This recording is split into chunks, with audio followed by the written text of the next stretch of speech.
Hey there, Internet. Welcome to the Hard On Gear channel, where I discuss and review my used and abused knives and gear. Well, hello there, knife people of the Internet. Welcome to the Hog channel's top 5 knives going into 2023. This is not my most used knives of 2022. I spent the last year in the military, some of which I had limitations on what I could use or what I had available on me. So if you want to see my most used knives during my military training, you can go check that video out. Just over in the Hog channel. But this one is going to be my favorite knives in my collection, the top 5 knives that I own currently up to this point, as far as aesthetics and use and quality of build, durability, hard use capabilities, all that good stuff. But first, it's been a bit of a 3-week hiatus here, 2 or 3 weeks anyways. I apologize for that. Needed a little bit of a break because I was getting burned the hell out here in the military, plus trying to keep up on the channel. And trying to actually have a brain for other stuff, you know, other than the military and YouTube. So anyways, apologize for that. Thanks for sticking around, still seeing subscription numbers go up and all that. I have got a lot owed to you folks. Giveaways, videos, and all kinds of just comments and different stuff to get back to. A couple of requests for stickers to get mailed off. I have my vehicle now. I've been back home for Christmas leave. I've got lots of stuff to square away here in 2023 that I'm gonna have a little more free time and not gonna be as crammed on course schedule and all that kind of stuff. So, okay, so this is not the entire knife collection. I've gotten to the point now where there's definitely no way, I think, to fit it all on camera. Maybe a big sprawl out on the floor or something like that. But for now, we've got a majority of the knives that I use and or the ones that I still quite enjoy, even though I don't use them as much. Or just ones that I might have there for a little bit of a mislead, just because you don't really see them up on the table too often. A few knives that you don't see up here right now. My Paramilitary 2 and Pacific Salt 2. Those two Spyderco knives are still in Ontario, just packing and doing a bunch of other stuff. The Pacific Salt 2 is still in pieces. I need to get that reassembled. But anyways, those are missing. A few fixed blades are missing, and my Leatherman Mutt is missing. Just not missing, rather. I've got them all still in the base. I had limited weight that I could fly back with. You know how it is. So this is what we're looking at. I'll fill in the gaps if need be. Starting things off with number 5, the Garberg.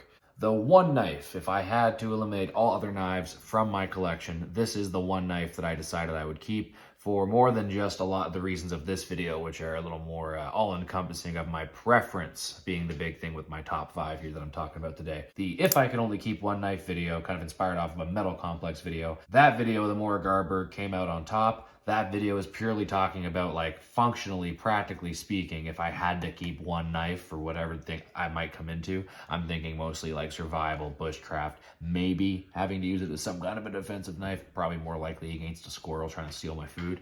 But you get the idea. It's just a beautiful, simple little design. It's a big play off of the classic Mora Companion, which is a $20 Canadian knife, maybe $10 in the States, something like that. Very cheap, super reliable for what it is. It is not a full tang fixed blade, which people will give it crap for, but for the cost, this Swedish stainless steel, or the carbon, as this one here, as you can see, a little bit rusty. This was one that I used on wildfires, digging, and I threw this thing at a lot of stuff too, actually. This thing has seen plenty of use and held up just fine. I've used plenty of these and throwing a few out, and just kind of like to have them around, especially in the woods if we're doing bushcraft, and to have a cheap $20 one on you that you can do anything with.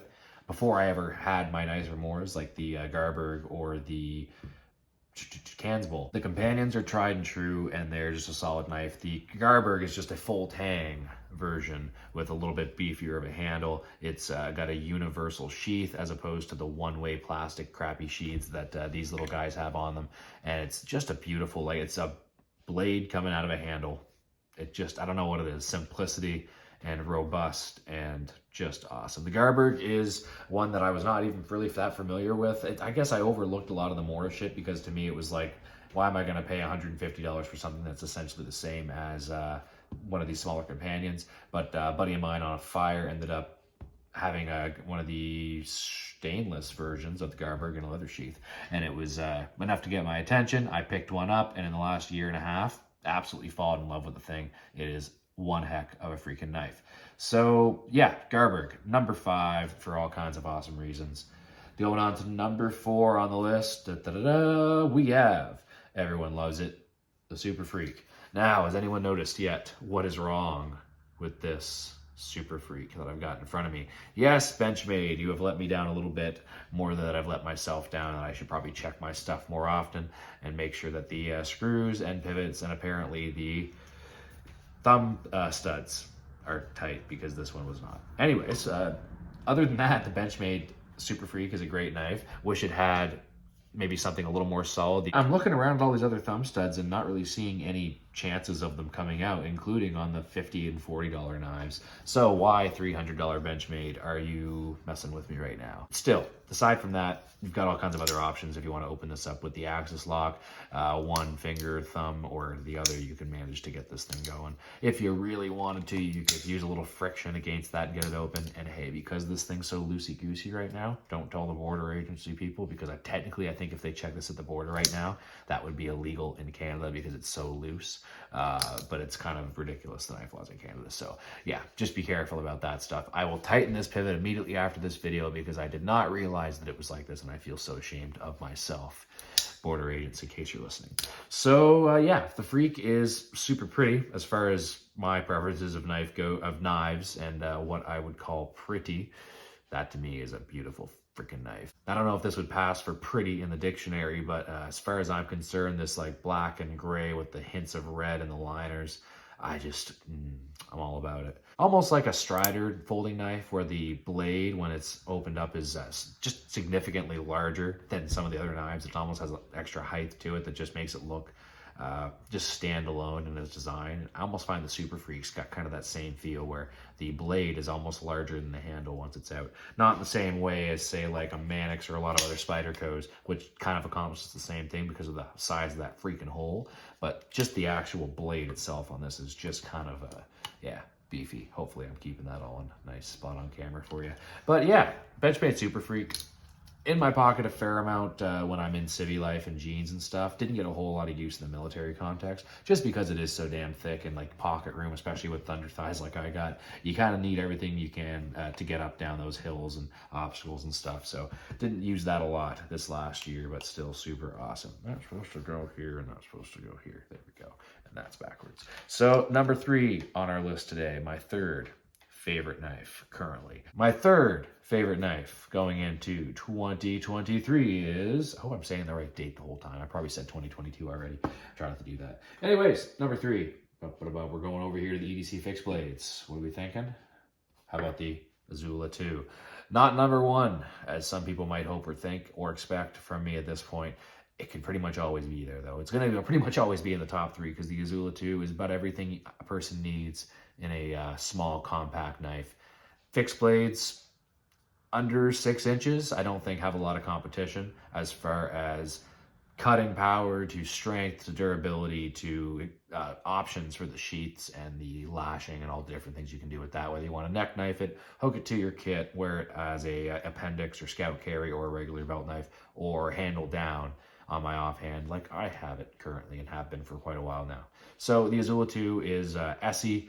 ESSI is Randall's Adventure Training, the same folks involved with the Rat knives. And these people know how to make a freaking knife, and they're all about quality and their people and making sure that you get what you pay for. And if you ever have any issues, their warranty is absolutely second to none. And these guys check their stuff all the time.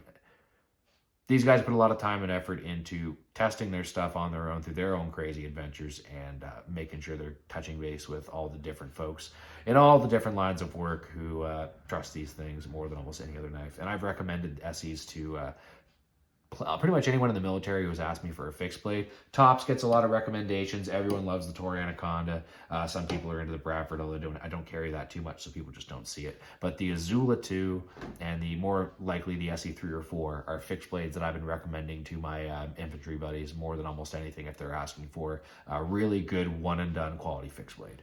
So the Azula 2 is currently the only ESSI I own. I've still got big plans to get the SE4, probably before almost any other fixed blade at this point, although Montana Knife Company, the last year or so, they have blown up, but I've been keeping track of those guys since whatever the first cleared hot appearance was or whatever. But man, Montana Knife Company is right up there. They've got amazing stuff, and they're pretty much almost streamlined enough to be able to maintain stock, I think, at least with the Speed Goat now, which is the knife I'm after. So check out Montana Knife Company. We'll give them a shout out and honorable mention right now because they're just so awesome.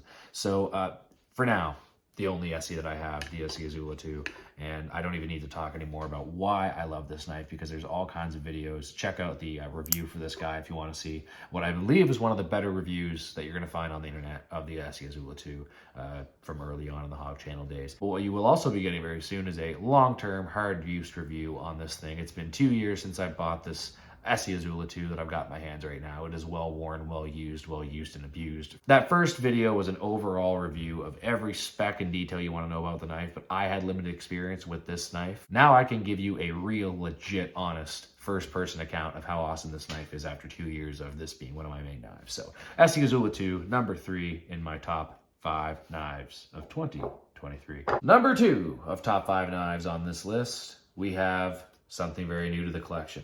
Something very awesome that I really should have got a long time ago, probably instead of this guy, but you know, I just tried to be a little different from Gideon's Tactical because he has been talking all kinds of good stuff about the Manix 2 for years. And when I was trying to figure out what my next folding knife was going to be back before I started the channel, I'd settled on the Manix 2, but Gideon had talked about the Manix 2 lightweight essentially being everything the Manix 2 is, but lighter and easier to carry and just better overall. So why would anyone ever need this thing when you've got this? And I kind of like the weight and the heft and the quality of this, and I just guess I didn't want to be that guy who just had everything the same as all the YouTubers, whatever. So turns out, here we are 2 years later. I got this Manix 2 from a trade with King of Ends. Thanks for that trade again. Super awesome. I ended up trading my Benchmade Griptilian for this. So I got everything I needed really out of the Griptilian as far as the experience of handling it, and got some content out of it. Got to do reviews and comparisons, all that fun stuff. Got to do a homage to Metal Complex's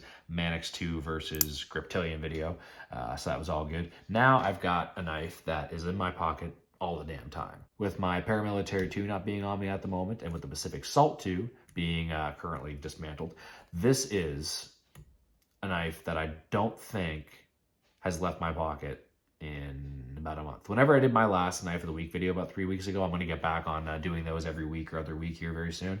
But the Knife of the Week is giving me a reason to change my folding knives out. But the problem now that I have the Manix 2 is I don't want a reason to change my folding knives out. I just want to carry this thing all the time because this is perfection in a folding knife to me for what I need a folding knife for. Keeping in mind that I've almost always got some kind of an EDC fixed blade on me that can do harder use stuff if I don't want to hurt my little delicate folding knives. But what the Manix 2 lightweight is not is delicate. The BD1 steel and the grind of the Manix 2, this spear leaf-shaped blade, is pretty beefy, pretty aggressive. It's not a cold steel knife. It's not a fixed blade, but it's pretty damn good. And I know people don't like Spydercos, and I've had some falling out with my Spydercos lately with the the Torx screws not staying into the knives and all that, and part of that's my fault for not checking on stuff, but you get it. I'm a little bit butthurt with Spyderco right now. However, this to me is about as perfect of a folding knife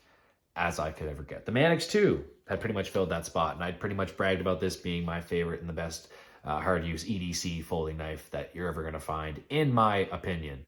The lightweight is just better, though. There's just no way around it. I'll do some videos discussing that and the comparison between these two videos, but for now, just know that number 2 on my list of favorite knives is the Manix 2 lightweight, and it is going to stay at the top, near the top of my list for quite a while. So here we are down to number 1, my number 1 favorite knife going into this new year of 2023. So really quickly, a couple of honorable mentions. 2 that are not here right now that have gotten a lot of use are the Paramilitary 2 and the Pacific Salt 2. Those 2 Spydercos get all kinds of pocket time, and again, not so much in the last few months. The Paramilitary 2, definitely not for hard use stuff, but when it comes to if I'm just going to the gym or I'm going for a run or a walk or whatever, rucking, that thing is so lightweight.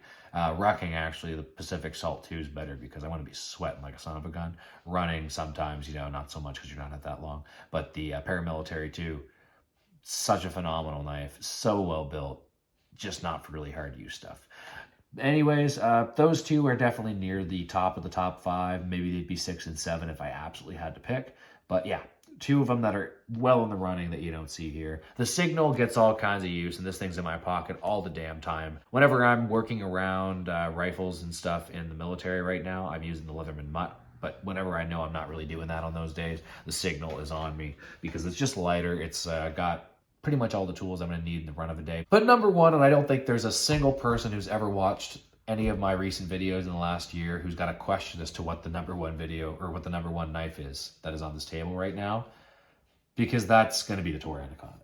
The knife that I drool over all the damn time since I bought it. And when I first went to basic training in January last year, I did not bring this with me because they kind of told us we weren't allowed, even though that was kind of like a gray area. But yeah, the Toray Anaconda, when I came home for spring break leave, I ended up grabbing it out of my stuff and been pretty much had it on me every day since. While I was hesitant to carry this at first on me, once I ended up getting a little more comfortable and figuring out that, you know, I wasn't the lowest guy on the totem pole as far as like knives and martial arts and like being a wimp and all that stuff, I felt a little more justified and not just like a tactical loser carrying this thing. And funny thing is, like, nobody really is into the knife fighting and all that stuff. So I found all kinds of guys who were interested in doing a little bit of training with knives. So yeah, knife nerdiness just kind of comes in handy sometimes, especially in a context where people are actually concerned about their safety in regards to knives. So got a lot of fun training in with that stuff this year. So thanks to all the guys. If any of you guys are watching for that, appreciate you guys humored me in all that fun and training. But yes, the Toray Anaconda is a piece of work. Cam and Connor Tor from the US of A, both veterans down in San Diego, created this beautiful fixed blade knife. It is a solid piece of S30V.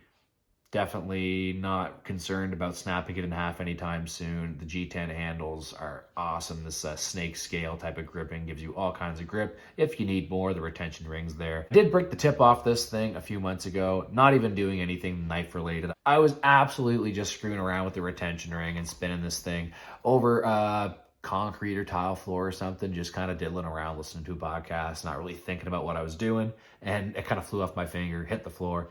Don't know where the tip went.